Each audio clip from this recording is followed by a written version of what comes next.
Shalom warga kerajaan. Saya pernah mendengar sebuah pernyataan yang luar biasa ketika khotbah di ibadah minggu. Pernyataan itu berbunyi demikian: kita kalau melakukan perbuatan baik karena takut hukuman atau karena ingin mendapat pahala, berarti kita itu bukan orang baik. Nah, kalau kita bukan orang baik kan berarti kita ini orang jahat.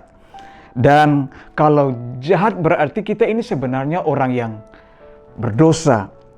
Secara tidak langsung kalau kita berbuat baik karena motivasi itu berarti itu kan berbicara tentang kita ini sebenarnya melakukan hal dosa. Kalau kita berbuat baik itu dosa, tidak berbuat baik apalagi. Nah, karena itu Bapak Ibu yang dikasihi oleh Tuhan Yesus, ada standar yang memang harus kita ketahui supaya ketika kita melakukan sesuatu, misalnya perbuatan baik, apakah itu berkenan atau tidak di mata Tuhan. Sebab kalau kita perhatikan sekarang ini banyak orang berbondong-bondong itu ingin melakukan hal-hal yang baik. Dan bahkan mereka berbuat baik karena ingin masuk surga. Mereka tidak mau pergi ke neraka. Saudara, kita harus mengerti bahwa keselamatan itu bukan soal nanti setelah kematian. Atau kita jangan berpikir bahwa kalau kita masuk surga itu karena perbuatan baik dan lain sebagainya. Bukan sebuah proyek setelah kematian. Tapi saudara harus tahu bahwa ketika kita membangun relasi persahabatan, cinta kasih dengan Kristus, saudara sedang mengalami Allah. Dan itu yang disebut, menurut saya itu tentang keselamatan yang sementara kita nikmati. Saudara tidak sedang terpisah atau jauh dari Allah, tapi saudara sementara dekat dengan surga. Karena itu, saudara yang dikasihi oleh Tuhan, apa yang menjadi standar kita untuk berbuat baik agar berkenan kepada Tuhan?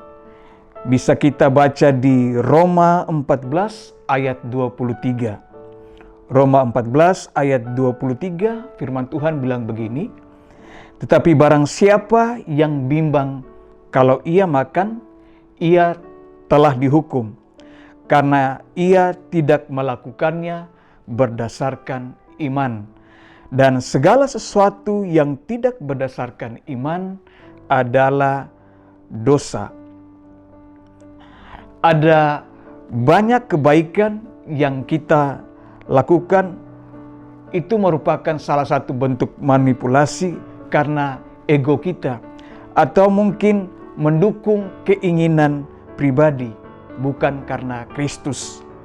Nah, untuk membuktikan kemudian apa yang menjadi tanda, apa yang menjadi ciri bahwa ketika kita melakukan kebaikan itu bukan berdasarkan atas ego atau atas kepentingan pribadi kita.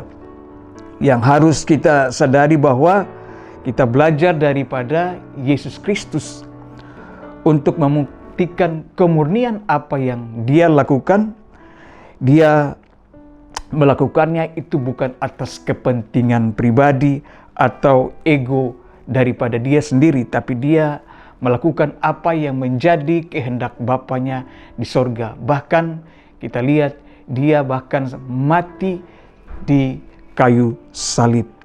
Saudara, kita hanya mengingatkan kepada setiap kita sebagai warga kerajaan sorga, bahwa orang yang menolak Kristus dan yang sangkal Kristus pasti berpotensi akan terjebak untuk memiliki motivasi yang arahnya pasti salah, yang arahnya pasti keliru.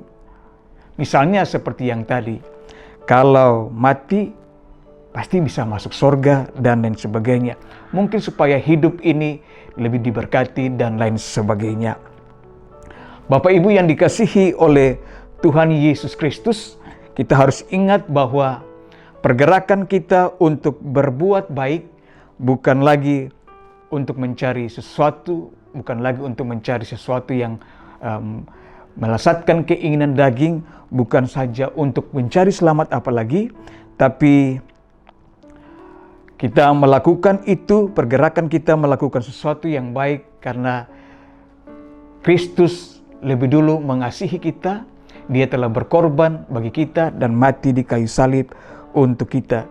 Karena itu kita harus sadari bahwa ketika Kristus ada bersama-sama dengan kita, apapun keadaan situasi, kita mengalami yang namanya surga itu di bumi. Jadikan model kehidupan Kristus menjadi budaya bagi setiap kita untuk berbuat baik, untuk melakukan kebenaran di bumi ini. Apa saja yang kita lakukan, jadikan Kristus sebagai role model bagi kehidupan kita. Belajarlah dari Dia dan jadilah muridnya yang sejati. Tuhan Yesus memberkati.